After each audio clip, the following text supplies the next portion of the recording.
The Springboks survived a serious examination from Argentina, claiming a hard-fought 17-10 victory that was far less comfortable than many supporters would have expected. And although the result gives Rassie Erasmus another win before the enormous All Black series, the performance also leaves plenty for the coaching staff to analyze. This was not the kind of dominant South African display that has become familiar under Erasmus, but it was another example of the Springboks finding a way to win when the match becomes uncomfortable. Los Pumas brought enormous physicality, aggression, and defensive commitment to the contest, repeatedly frustrating the South African attack and forcing the Springboks to rely on their bench to regain control. In the end, the famous Bomb Squad once again played a decisive role, with the replacements providing the intensity, accuracy, and physicality that helped South Africa close out the match. For Erasmus, however, the victory comes with one major concern: the fitness of captain Siya Kolisi. Kolisi lasted only around 25 minutes before leaving the field after a worrying incident at the breakdown, and with the All Blacks waiting in the rugby's greatest rivalry series, everyone connected with the Springboks will be hoping that the injury is not serious. Before leaving the field, Kolisi looked energetic and powerful, making several strong carries and appearing ready to lead his team through another demanding test. His early departure changed the dynamics of the match and forced Erasmus to rely on his replacements much earlier than planned. Fortunately for South Africa, Marco van Staden responded brilliantly after coming onto the field, bringing exactly the sort of aggression and work rate the Springboks needed. His performance demonstrated once again why squad depth has become such a defining feature of the South African team. The Springboks may have been missing some fluency, but they possessed enough quality on the bench to change the momentum when the match became difficult. Another major positive was Cameron Hanekom, who delivered one of the most encouraging performances of his young international career. After a disappointing outing against England, Hanekom responded with a performance full of energy, physicality, and determination.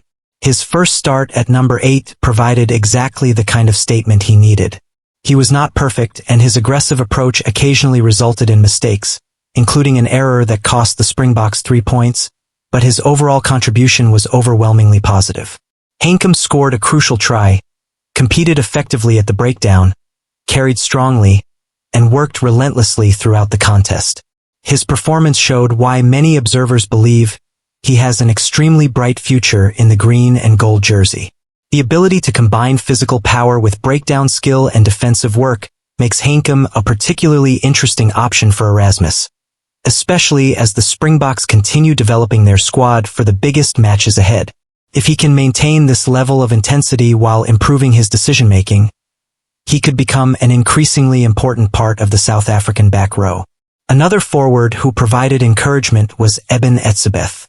The most capped Springbok of all time did not dominate the contest from start to finish, but his presence was noticeable in the physical exchanges, and he applied pressure to the Argentine lineout while contributing several powerful collisions. After dealing with injuries and managing his workload, Etzebeth needed minutes and match rhythm, and this performance gave him an opportunity to build toward the much bigger challenge ahead. There were mistakes, including an unnecessary penalty when he entered a tackle situation incorrectly, but the overall impression was positive. Against the All Blacks, the Springboks will need the best version of Etzebeth, and this was an important step in that direction. Lood de Jager, meanwhile, had a more difficult evening. After struggling for consistent fitness, he desperately needed game time, but his return was not as clean as the coaching staff would have wanted. A knock-on following a Springboks penalty contributed to the sequence that eventually allowed Argentina to score, and there were additional issues around discipline and line-out execution. Nevertheless, getting more than 50 minutes into his legs was valuable, and Erasmus will hope that the match provides a foundation for improvement before the biggest games. In the backline, Edwill van der Merwe was one of the brightest performers for South Africa. His work rate was exceptional throughout the match, and his try before halftime was an appropriate reward for the effort he had already invested. Van der Merwe consistently chased kicks, made intelligent defensive reads, and brought energy whenever he was involved. His performance highlighted the importance of players who can create pressure without necessarily needing constant possession.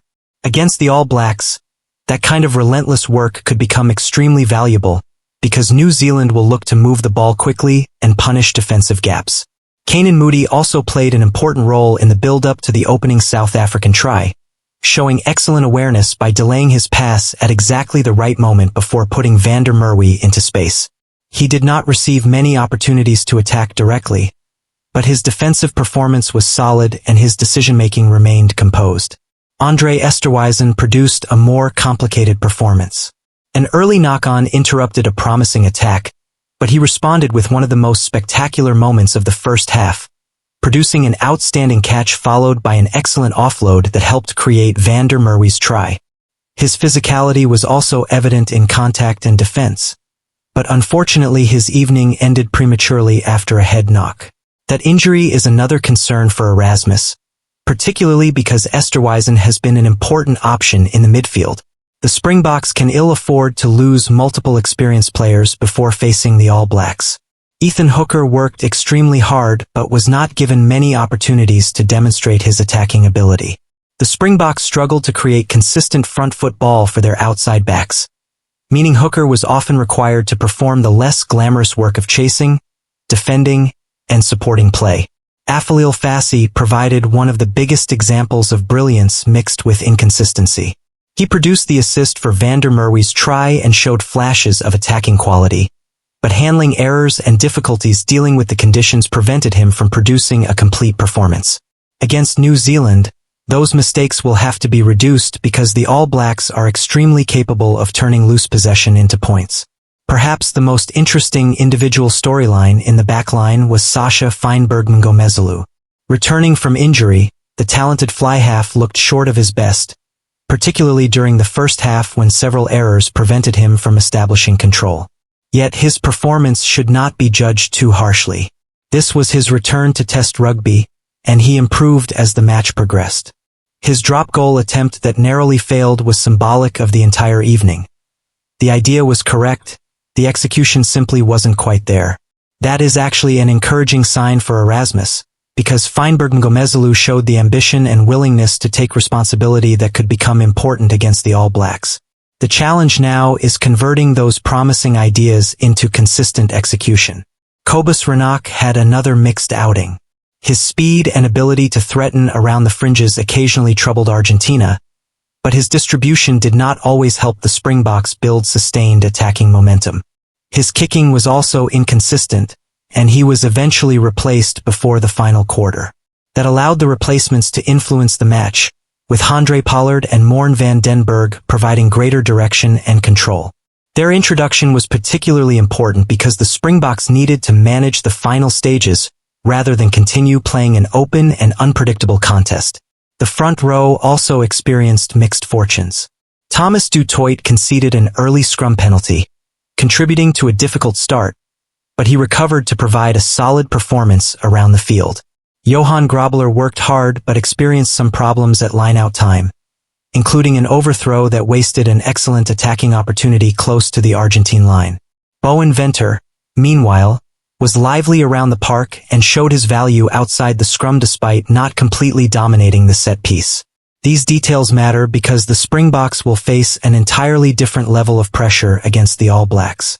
New Zealand will attack their breakdown, challenge their line-out, test their scrum, and attempt to force mistakes through speed. The Springboks therefore need to turn this difficult victory into a learning opportunity. The biggest lesson is that the team cannot always rely on the bomb squad to rescue them. The replacements were excellent, with Marco van Staden, Ben Jason Dixon, and Cobus Reinach injecting aggression and physicality, while Pollard and Morn van den Berg helped restore control. But against an elite All Blacks team, allowing the opposition to remain within touching distance for so long could become dangerous. The Springboks need faster starts, cleaner possession, greater discipline, and more consistent execution. At the same time, they can take confidence from the fact that they won despite not playing their best rugby. Championship-winning teams are not judged only by their spectacular victories. They are also judged by how they respond when matches become difficult. South Africa showed resilience, and that remains one of their defining qualities.